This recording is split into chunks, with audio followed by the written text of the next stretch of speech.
Au fil des années, Unity a perdu de sa simplicité. On est passé d'un moteur unique qui peut tout faire à plusieurs versions du moteur, plusieurs types de rendus optimisés pour plusieurs plateformes, un nouveau système d'input, 3 types d'interfaces utilisateurs, 2 approches de la programmation. Bref, c'est un foutoir pas possible si vous désirez commencer un nouveau projet ou si vous débutez dans Unity. Bonjour à tous, c'est Arnaud. Aujourd'hui, profitons des vacances pour un sujet léger mais primordial. Comment bien commencer avec Unity en 2023 ? Parce que oui, pour certains d'entre nous, c'est parfois compliqué de s'y retrouver. Ouais, certains vous diront que Unity est devenu un moteur en permanence à moitié fini, avec des fonctionnalités en perpétuel développement, bref, que c'était mieux avant. À tous ces aigris et déçus de tous bords, je répondrai que vous n'avez pas tout à fait tort. Unity tente des trucs et parfois ne les termine pas. Mais que vous êtes sûrement les mêmes qui rouspétez que Unity n'évolue pas suffisamment et se traîne en permanence derrière ses concurrents. Et puis avant, nous n'avions pas le dark mode sur la version gratuite du moteur. Maintenant, si. Vous pouvez pas lutter face à un argument d'une telle puissance. J'apprécie cette nouvelle approche de Unity personnellement. Le moteur arrive en kit et chacun peut ajouter ou retirer un bout de moteur en fonction de ses besoins. Et c'est là que le Package Manager prend tout son sens. Il permet de facilement intégrer des outils et supprimer ce qui ne vous intéresse pas. Je préfère cela à une machine à gaz toujours plus encombrante. Bref, nous allons donc faire le point sur les différentes options qui se présentent à vous lorsque vous créez un nouveau projet. En commençant par la version du moteur à utiliser. Et restez bien avec moi jusqu'à la fin, on verra en bonus un outil que vous devez obligatoirement ajouter à tous vos projets. C'est parti!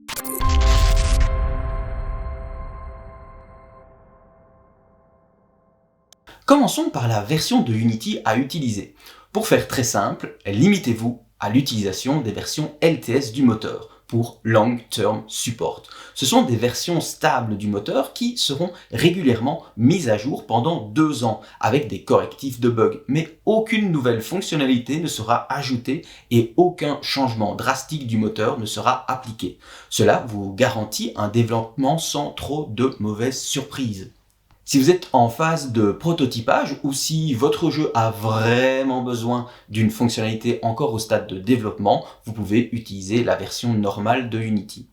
Mais attendez-vous à de possibles problèmes lors des mises à jour. Et les versions bêta ?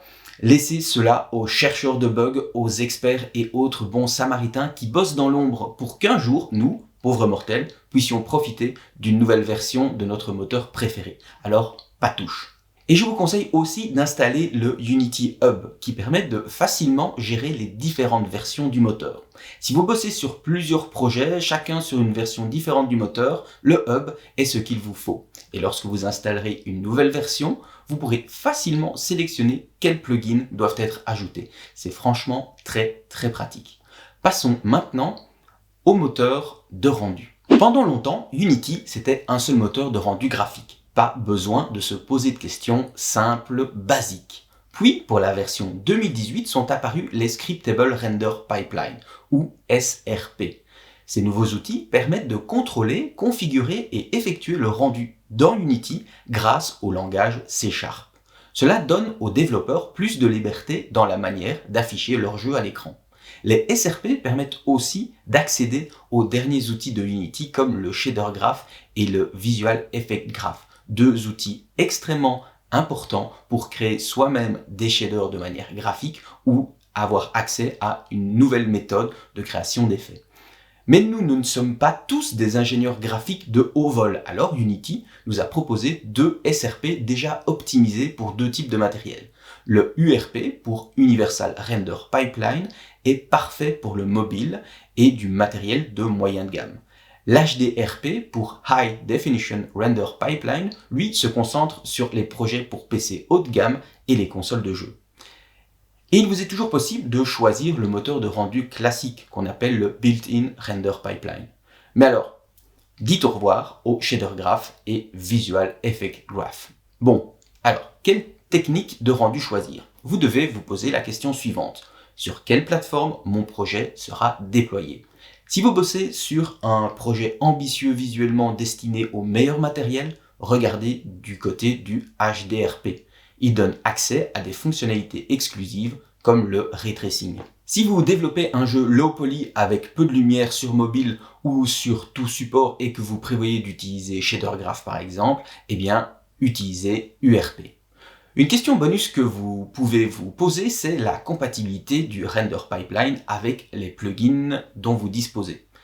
Il n'est pas rare de croiser sur l'Asset Store des plugins n'étant pas compatibles ou pas encore compatibles avec les SRP, mais seulement avec le built-in render pipeline. Du coup, cela peut avoir une influence sur votre décision. Personnellement, je pars toujours sur un SRP, principalement sur l'Universal Render Pipeline.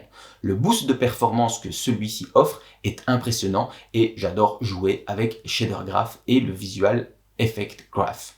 Passons maintenant au choix entre 2D et 3D pour votre projet. Normalement, déjà au début du développement, vous savez si votre jeu sera en 2D ou en 3D. Alors, n'hésitez pas à installer l'un des templates proposés par Unity. Chaque template va installer une série d'outils en fonction du type de projet que vous démarrez. Vous gagnerez ainsi un temps précieux. Et pour les plus curieux d'entre vous, il existe des versions sample vous donnant accès à des tutos directement dans l'éditeur pour découvrir par exemple l'Universal Render Pipeline ou le HDRP. Ces samples sont disponibles sur le Unity Hub que je vous conseille vraiment d'installer. Bon, on ne va pas y échapper, parlons maintenant un petit peu d'input. L'input, traditionnellement dans Unity, c'était un peu laborieux et archaïque. Encore plus si votre jeu devait s'adapter à plusieurs types de contrôles. Alors, Unity a développé un tout nouveau système d'input, le bien nommé Input System. Il se veut plus modulable, personnalisable et va faciliter la gestion d'input, quelle que soit la plateforme. Il n'est pas directement disponible dans votre projet et vous devez donc l'installer via le package manager. Quand je vous disais qu'Unity arrivait maintenant en kit, je ne mentais pas. Je dois cependant avouer qu'il est un peu compliqué à prendre en main au premier abord. Mais ce qui est assez chouette dans les nouvelles versions de Unity, c'est que vous pouvez tout à fait combiner l'ancien et le nouveau système. Il permet en effet de faire coexister les deux types d'input dans votre projet. Vous pouvez donc commencer votre prototype avec la version classique de l'input, puis progressivement passer vers l'input system. Bon, attaquons-nous maintenant à l'interface utilisateur. Unity propose 3 manières de gérer l'interface utilisateur. Un vrai foutoir. On va en dégager une très vite, vous allez voir. IMGUI, c'est la première manière, la plus ancienne. Tout est géré par code. C'est utile si vous créez des outils éditeurs, sinon laissez tomber. Unity GUI ou UGUI, c'est l'outil ajouté dans Unity 5 en 2015 basé sur des GameObjects. C'est la version de l'UI majoritairement utilisée aujourd'hui, mais elle ne fonctionne que pour les jeux et pas pour l'éditeur. Donc si vous voulez créer des outils pour l'éditeur de Unity, cela ne marchera pas. Et enfin, Unity UI Toolkit qui permet de créer des éléments d'interface utilisateur aussi bien pour le jeu que pour l'éditeur. Cette nouvelle collection d'outils est appelée à devenir le système recommandé par Unity dans le futur. Ce système s'inspire de ce qui se fait sur le web, en séparant la logique, la structure et la présentation, un peu à la manière de JavaScript, HTML et CSS. Mais il manque encore beaucoup de fonctionnalités à UI Toolkit pour vraiment remplacer UGUI. Alors, cela va dépendre du type de projet que vous développez. Si votre jeu doit s'adapter à plusieurs résolutions et qu'il contient beaucoup d'éléments d'interface utilisateur, vous pouvez envisager UI Toolkit. Il est disponible via le package manager. Si par contre c'est un jeu VR ou avec beaucoup d'éléments en world space ou demandant des shaders personnalisés, utilisez plutôt Unity GUI, disponible par défaut dans le moteur. Mais vous pouvez tout à fait combiner UI Toolkit et UGUI dans le même projet, sauf en VR. Ça va vraiment pas le faire. Personnellement, je maîtrise déjà assez bien Unity GUI, alors j'essaye d'intégrer UI Toolkit dès que je le peux, histoire de profiter du boost de performance et de me familiariser avec ce nouvel outil destiné à devenir la norme. Bon, passons maintenant aux deux approches de code. Maintenant que vous avez choisi votre moteur de rendu, votre type d'input, votre système d'interface utilisateur, il serait temps de le créer, ce jeu. Unity ne propose qu'un seul langage de programmation, c'est le C#.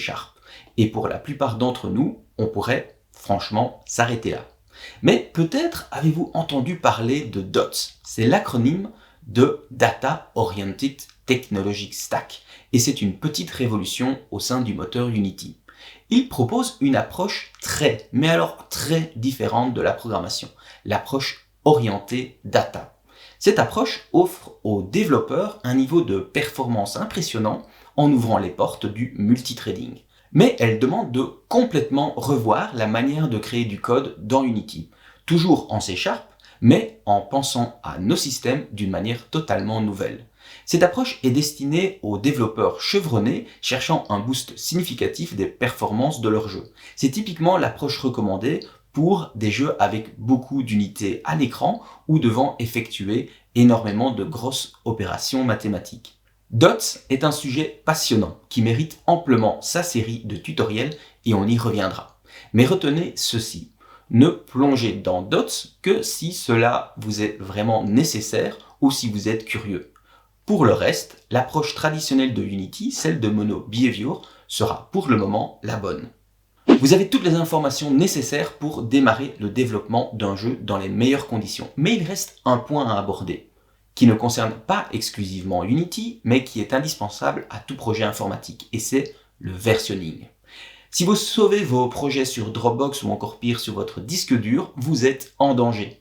Si vous supprimez votre projet par erreur, que votre disque explose ou que vous introduisez un bug dans votre jeu, vous êtes foutu.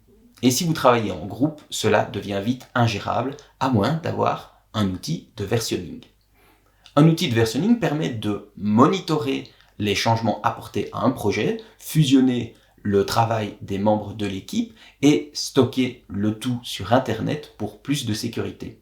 Je ne vais pas revenir sur ces sujets, j'ai déjà fait une vidéo complète dessus, mais sachez que Unity propose son propre outil de versionning, Plastic SCM, qui peut être directement accessible dans l'éditeur. Il offre pas mal de fonctionnalités intéressantes et s'intègre parfaitement avec les services de Unity comme Unity DevOps. Personnellement, j'utilise GitHub, plus par habitude et facilité, mais j'envisage de passer sur Plastic SCM pour tester un peu tout ça.